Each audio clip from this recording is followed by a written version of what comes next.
नमस्कार मित्रों, जब भगवान राम के जन्म के प्रमाण की बात आई कोर्ट में, तब राम भद्राचार्य जी, जगत गुरु राम भद्राचार्य जी ने खुद गवाही देने के लिए आगे आए।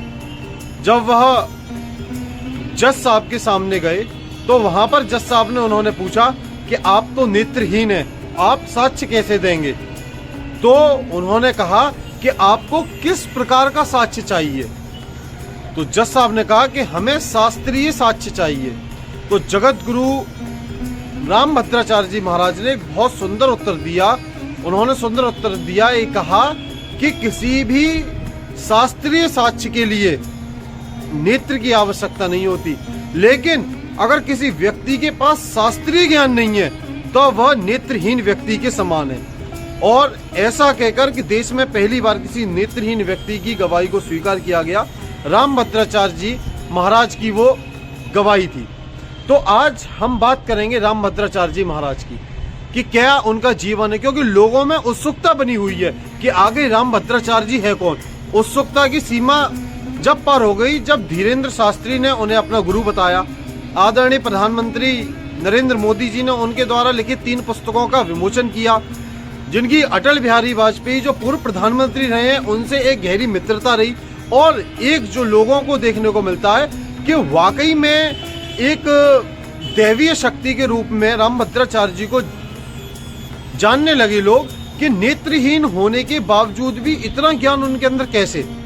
तो उनके जीवन के बारे में जानना हमारे लिए बहुत ही महत्वपूर्ण है। कैसे वो राम भद्राचार्य जी बने, कैसे वो जगत गुरु बने, तो आज हम इस वीडियो के माध्यम से पूरी बात को जानने की कोशिश करेंगे। जो राम भद्राचार्य जी महाराज थे, उनका जन्म उत्तर प्रदेश के जौनपुर जिले के संडी खुर्द गांव में मकर संक्रांति के दिन 14 जनवरी 1950 को हुआ था। 14 जनवरी 1950 का वह शुभ दिन था जब राम भद्राचार्य जी महाराज ने अपना जन्म जौनपुर के एक छोटे से गांव में लिया। पिता का नाम राजदेव मिश्र था एवं माता का नाम सची देवी मिश्रा था। जो इनकी काकी थी वह प्यार से इन्हें गिरधर कह के बुलाती थी। गिरधर इसलिए कह के बुलाती थी क्योंकि जो इनकी काकी थी वो मीराबाई की भक्त थी, और मीराबाई प्यार से भगवान कृष्ण को गिरधर नाम से बुलाती थी। तो इसलिए बचपन में इनका नाम गिरधर के रूप में प्रख्यात था, लोग इन्हें गिरधर के रूप में जानते थे। 2 माहों में ही इनकी आंखों की रोशनी चली गई थी, यानी कि ये इनका जन्म जनवरी में हुआ था और मार्च में इनकी आंखों की रोशनी चली गई थी। उसके बाद इन्होंने अपने द्वारा ही काफी संस्मरण में यह बताया है कि कई वर्षों तक इलाज चला, 4 वर्ष की आयु तक इनका इलाज चला। लेकिन जब ये 4 वर्ष के हुए तब डॉक्टर ने ये कह दिया था, मुंबई में इनके पिताजी कार्यरत थे, वहां पर इनका इलाज चलता था, तो डॉक्टर ने यह कह दिया था कि अब आपके नेत्रों की रोशनी की वापस आने की संभावना नहीं है। तो इन्होंने सहजता से स्वीकार कर लिया। तो उस समय बालक होता है, उसके मन में कोई भी ऐसा बात नहीं होती कि यह सब चीज क्या है, लेकिन सहजता से परिवार ने भी स्वीकार किया। परिवार को कष्ट हुआ, लेकिन जो प्रभु ने रचा है उसको कोई भी नहीं टाल सकता, उसके साथ ही आगे बढ़े। आपको हर्ष की अनुभूति होगी जब आपको पता लगेगा कि ये जो अपने दादाजी थे, क्योंकि इनके पिता मुंबई में कार्यरत थे, ये अपने उत्तर प्रदेश के जौनपुर जिले में रहते थे, वहां पर ये अपने दादा से अपनी शिक्षा ग्रहण करते थे। शिक्षा में क्या ग्रहण करते थे? यह रामायण और गीता का इनके जो दादाजी थे वो इन्हें सुनाया करते थे। तो उसी से इनकी प्राथमिक शिक्षा थी वह हुई थी। मात्र एक बहुत अल्प आयु, जो 5 वर्ष की अल्प आयु में भगवत गीता जैसे कठिन ग्रंथ को, भगवत गीता जैसे ग्रंथ को इन्होंने 15 दिन में, जो 18 अध्याय 700 छंदों में जो भगवत गीता है उसको कंठस्थ कर लिया गया था। इससे पहले मैं बता दूं, 5 वर्ष से पूर्व 3 वर्ष की अल्प आयु में ही इन्होंने एक अवधी भाषा में एक काव्य को लिख के काव्य की रचना भी करी थी और अपने दादाजी को सुनाया भी था।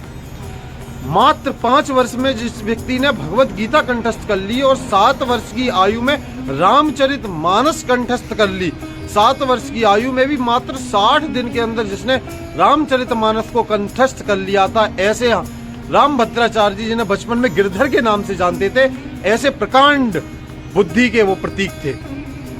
जब हम आगे बढ़ते हैं और हम पाते हैं कि वेदों, उपनिषदों, व्याकरण, भागवत आदि ग्रंथों को इन्होंने इसी समय में याद किया था। यानी कि 7, 8, 9, 10 वर्ष की आयु तक इनको वेद, उपनिषद, भागवत एवं अन्य संस्कृत व्याकरण सामग्रियां इन्हें कंठस्थ हो चुकी थी। 17 वर्षों की आयु तक इनकी कोई भी औपचारिक रूप से पढ़ाई नहीं हुई थी। यानी कि हम कहें कि किसी स्कूल में एडमिशन लिया हो, वहां पर इन्होंने पढ़ाई हुई हो। 17 वर्ष की अल्प आयु तक इनकी कोई भी पढ़ाई नहीं हुई थी। 1967 में इन्होंने जौनपुर के निकट ही एक महाविद्यालय में अध्ययन करने गए।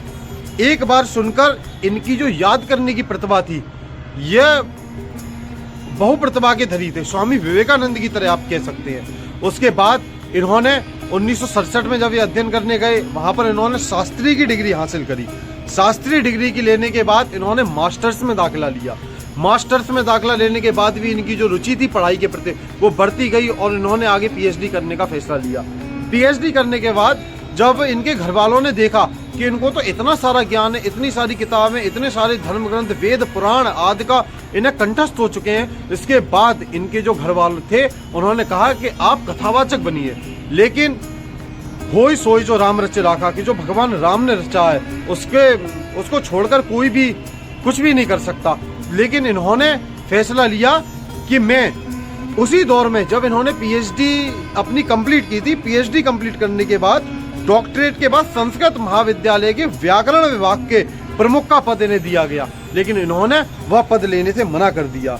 इन्होंने अपना जीवन धर्म, समाज एवं दिव्यांग जनों की सेवा के लिए समर्पित करने का फैसला लिया था। इतनी अल्प आयु में ही इन्होंने यह फैसला ले लिया था कि मैं यह जीवन अपने काम में नहीं लाऊंगा, मैं यह जीवन धर्म, समाज और जो दिव्यांग जन हैं उन लोगों के प्रति मैं अपना जीवन को समर्पित करूंगा।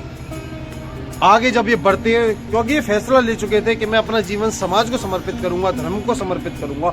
1976 का वो दौर आता है। 1976 में वैष्णव संप्रदाय से दीक्षा लेने के लिए, एक जो वैष्णव संप्रदाय होता है उससे दीक्षा लेने के लिए इन्होंने जीवन भर अविवाहित रहने का फैसला किया। कि वैष्णव संप्रदाय की जो दीक्षा होती है वो लेने के लिए ये नियम होते हैं कि आपको जीवन भर अविवाहित रहना पड़ेगा। 19 नवंबर 1983 को श्री रामचंद्र दास महाराज फलारी से कार्तिक पूर्णिमा के दिन रामानंद संप्रदाय में वैरागी दीक्षा ली। आपने वह दीक्षा लेने के बाद उसी के बाद से आपको रामभद्र दास के नाम से जाना जाने लगा। यहां आप गिरधर से रामभद्र दास जी बन गए। 1987 में जब रामभद्र दास जी ने चित्रकूट में तुलसी पीठ नामक एक धार्मिक और सामाजिक सेवा संस्थान की स्थापना की, रामभद्र दास जी को 24 जून 1988 को वाराणसी में विद्या परिषद द्वारा तुलसी पीठ पर बैठे जगत गुरु रामानंदाचार्य के रूप में चुना गया एवं संतों द्वारा समर्थन किया गया। इसके बाद दिगंबर अखाड़े के द्वारा अयोध्या में आपका अभिषेक भी किया गया और इसी के बाद से इन्हें जगत गुरु रामभद्राचार्य के रूप में जाने जाने लगा। बचपन में यह इनके द्वारा कई प्रसंगों में बताया गया है कि बचपन में यह अपने परिवार के साथ शादियों में नहीं जा सकते थे। शादियों में इसलिए नहीं जा सकते थे क्योंकि इन्हें अशुभ माना जाता था कि किसी भी व्यक्ति का नेत्रहीन होना यह दर्शाता है कि वह व्यक्ति अशुभ है। लेकिन अपने जो समाज में कुछ कुरीतियां थी, उन कुरीतियों के कारण ऐसा कहा जाने लगा था। लेकिन आज वह कहते हैं कि आज वही दिन है और यह वही समाज है कि आज मेरे द्वारा इस देश के तमाम बड़े बड़े प्रतिष्ठानों के तमाम बड़े बड़े शुभ कार्य मेरे द्वारा उद्घाटन किए जाते हैं। आज मेरे को मुख्य अतिथि के रूप में बुलाया जाता है। इनके बारे में कई सारे प्रसंग बताए जाते हैं। उनमें से प्रसंग कहा जाता है कि आप 14 भाषाओं में विद्वान हैं। 14 भाषाओं में विद्वान का मतलब कि आपको उन भाषाओं के बारे में कुछ भी पूछा जा सकता है। आप 54 भाषाएं बोल सकते हैं। एक स्वभाव कहता है कि हम अपने आम तौर की जिंदगी में हिंदी है, इंग्लिश है, 1-2 भाषाएं और आती हैं, लेकिन आप 54 भाषाएं बोल सकते हैं और 54 भाषाओं के आप विद्वान हैं। मैं अभी कुछ रोज पहले एक प्रसंग सुन रहा था जब आपने कांग्रेस के ऊपर एक कटाक्ष किया था। कटाक्ष इस प्रकार था कि जो रामलला के ऊपर प्रमाण मांगे गए थे, कांग्रेस ने कहा था भगवान राम का कोई एक काल्पनिक है, भगवान राम का अस्तित्व नहीं है। तो मनमोहन जी पर इन्होंने तंज कसते हुए कहा था कि जो आपका मनमोहन जी, जो आपका गुरु ग्रंथ साहिब है उसमें 5600 बार भगवान राम का नाम आया है और तब भी आप मनमोहन जी कह रहे हैं कि क्या भगवान राम काल्पनिक हैं, कि भगवान राम काल्पनिक हैं। ऐसा तंज कस के आपने मनमोहन जी पर तंज कसा था, तो आप थोड़े मजाक भी बीच बीच में हम लोगों को करते हुए दिखते हैं।